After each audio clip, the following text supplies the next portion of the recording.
All right, for you people that I haven't introduced myself to, my name is Johnny Ward, and I'm the founder of From Prison to Purpose. I recently released a book named Gridlock, an anthology of prison narratives. I've been incarcerated. I did roughly 17 years, in the juvenile system and in the adult system here in Texas. And since I've been out like 10 months now. Since I've been out, I started the page From Prison to Purpose, and I put this book together. And there's a chapter in there on education, so I thought that it would be important for me to kind of share the impact that education's had on my life. So originally, when I went into the prison system, I had lived on the street. I was homeless. I was, education wasn't a priority to me. So at the age of, I think, 23 years old, I was finally able to, gain my GED while I was in prison. And since then, I've constantly sought higher education because there was a certain level of confidence that came with that, because even getting a GED is something that I thought that, was beyond me. And so, for a lot of people, and then I went on to get my associate degree, and then I went on to get my bachelor's degree, and then I completed my master's degree last year through the University of Houston Clear Lake. And it's a real small program. It's like one of the only on-site master's degree programs in the nation. The professors, a lot of them are department heads, department chairs. A lot of them go to the Ramsey campus, and they teach us, and it's like a hands-on situation. A lot of other prisons, they do it through correspondence, or they do it over the TV. And we had the unique opportunity to have these one-on-one discussions and debates and presentations with our professors, and it was just awesome. And I have just a whole bunch of just awesome professors that have helped me while I was in prison, and also since I've been out. And so with that being said, like, for the general public, they're like, why should we educate prisoners? Like, what's the purpose of educating these prisoners? I mean, do they even care? And the reality is like, a lot of people that enter the prison system, they don't have a lot of education, so they don't see a lot of opportunities for themselves. They may not have a lot of confidence in themselves, and I was one of those people. And so, and then it gives people hope. It encourages people. It lets them see the larger framework of life. And so, and then there's a lot of people that think that people in prison, they have it easy, right? They don't have anything to do. They're locked in the cell all day. Why not get an education? But the reality of trying to study in this kind of difficult, turbulent kind of environment, there was, there was no internet. You couldn't Google anything. You weren't surrounded by when you were in class, you were surrounded by your classmates, but when you're on the wing, there may be, in some of my graduate classes, there may have been 8 men. So that's 8 men spread around a 1,400 man unit. So you can be locked in a cell and you can be studying, and who are you gonna ask questions? You're not gonna be able to Google it. There's no grammar, there's no Grammarly or spell check or anything when you're writing 25-page papers. It's you and a pen and a piece of paper and a dictionary and a thesaurus, and you got to figure it out.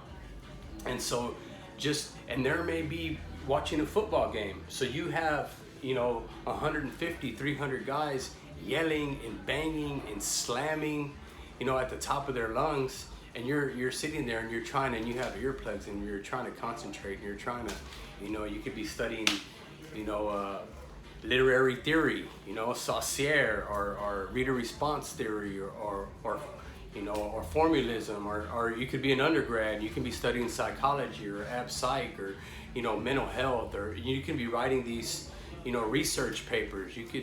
And so being able to concentrate, not having anybody to go to, and then being bare bones. You have a textbook and you have some notes, and you can't email your professor and ask him a question. You're stuck in there and you have to figure it out.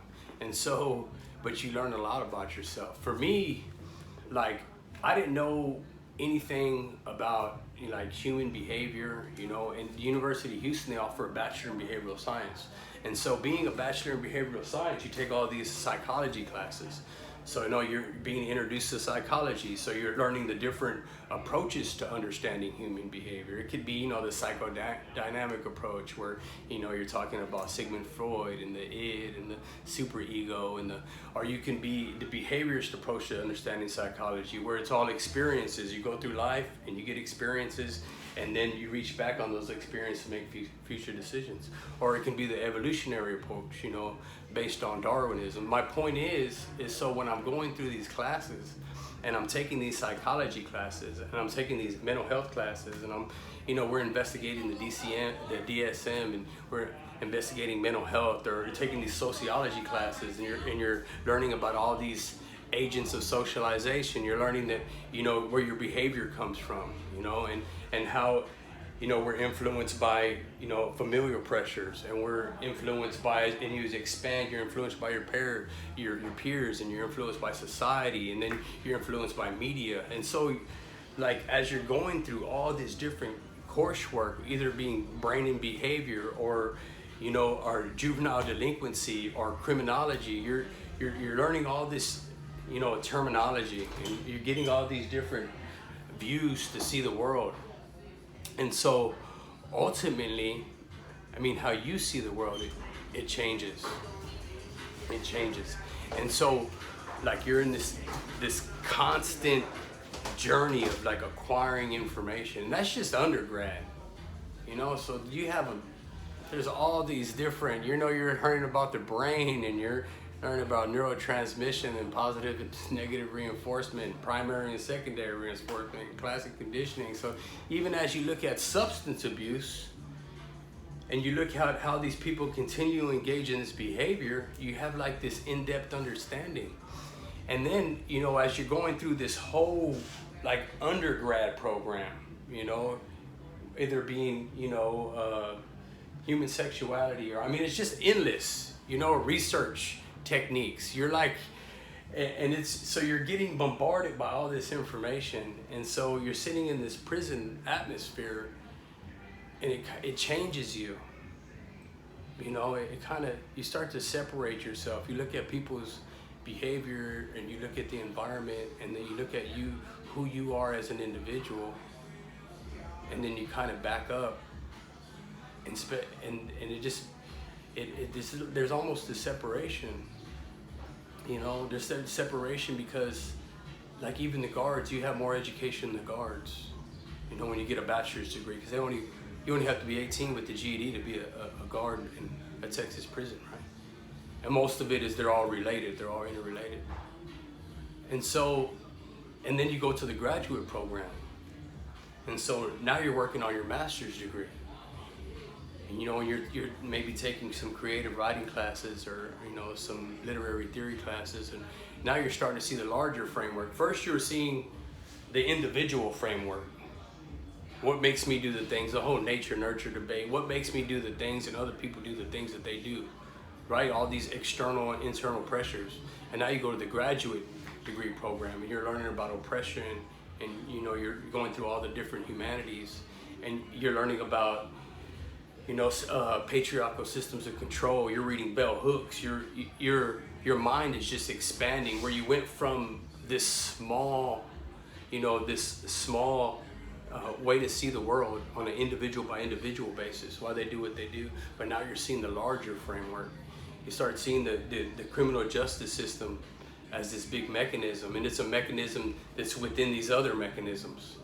And so I can remember, after completing my master's degree, and I'm talking to the warden, and the warden tells me, he's like, man, I don't even have a master's degree. And so for me to go back, you know, and think about that, and think about the people that are in charge of us, the people that are in charge of our lives, right?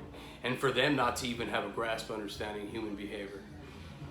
And I say that because of the interactions. I mean, it's pretty easy to gauge. That's what the educational system's about, right? You learn this terminology, right? You learn about all these different theories, all these different approaches, whether it be in literature, whether it be in law, whether it be in sociology, whether it be in psychology. I give this literature to other academics. They know that I worked in that field. You know, even when you go into a court of law, they have a whole vocabulary that they use, and only people that are allowed to give that have that vocabulary are allowed to operate in that. And so it's the same thing when an academic goes up to somebody that's a layperson. And so you start chunking theory at them, and you start chunking vocabulary at them, and you start these different viewpoints. And for most academics, they're not argumentative. They understand that there's two ways to argue. There's multiple ways to argue a point, but you have to know both ends of the spectrum, right? And so as I'm going through, you know, as a graduate student, and I'm talking to these, you know, people in these positions of authority, like this light goes on, you know, and it's just like the separation between myself and a lot of the other guys. You know, a lot of the guys that are in this book, and a lot of guys that I associate with, are a lot of my classmates. So how we see the world has been filtered through higher education, so we can relate. And so there's this separation. There's a separation between, you know, guys that have been given this opportunity and guys that haven't. You know, and with that is a great responsibility, but it's a great sense of self-worth. And the thing is like, so how people view me and how people view other felons and other criminals, the guys that they think that, man, these guys can't put a sentence together. You know, these guys aren't capable of doing anything substantial, right? Because there's all these stigmas and labels and that are associated with people that have been in prison. And so for me, spending a lot of years in prison and getting out and having to deal with that stigma and that label, it's disheartening.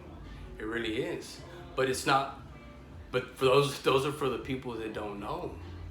And I think that's why, you know, I have like Dr. Powers, he's the director of the program, Dr. Subramanian, she's the humanities chair, and she's a, you know, a powerful educator that goes in there and provides this freedom of thought.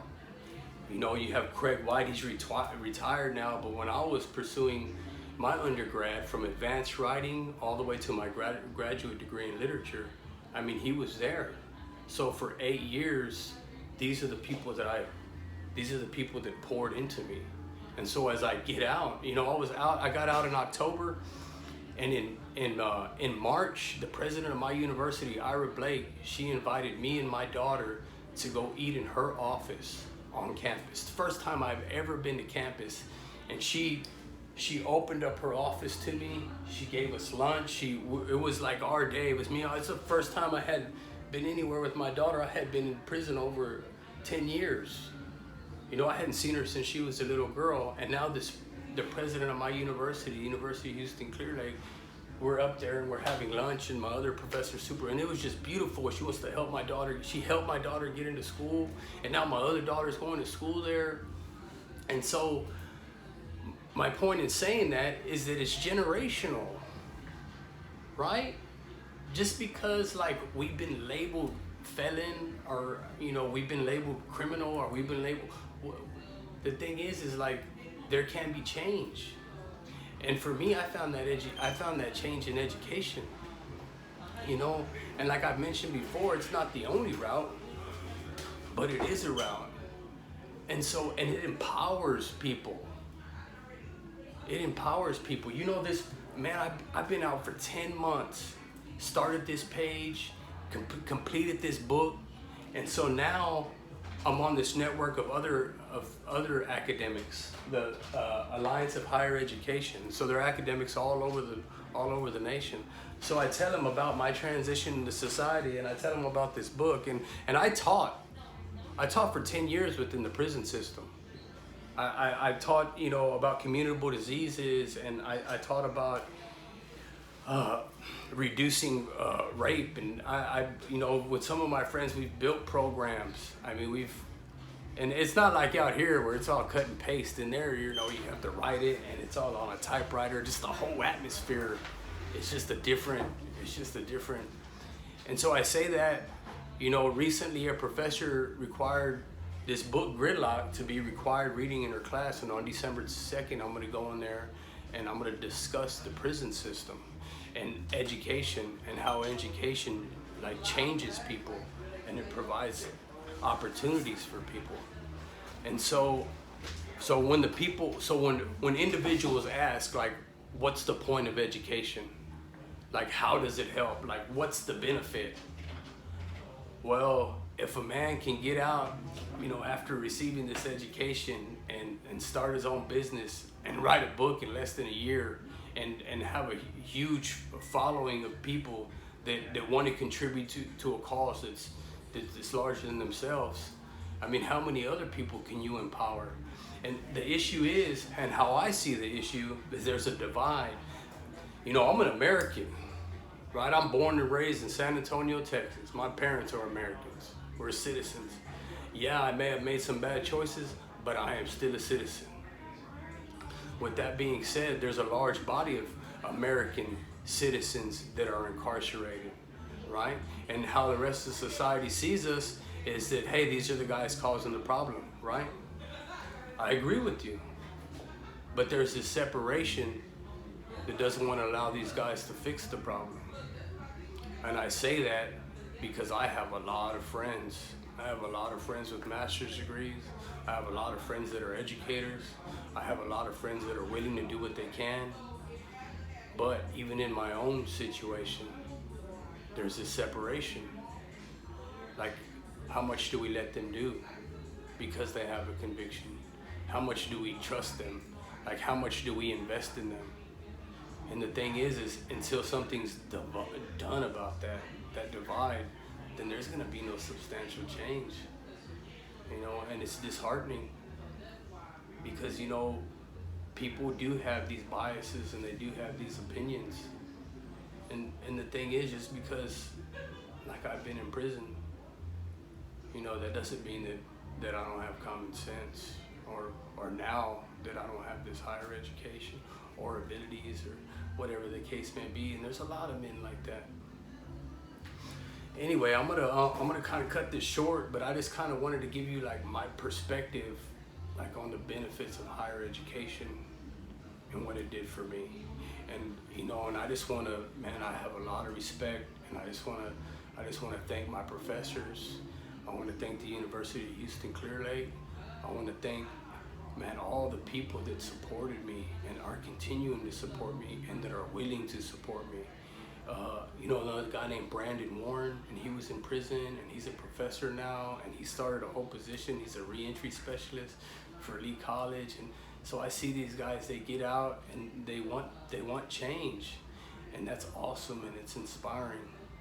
And so I don't know, I'll figure something else out, and I have another topic for you, but I appreciate your time.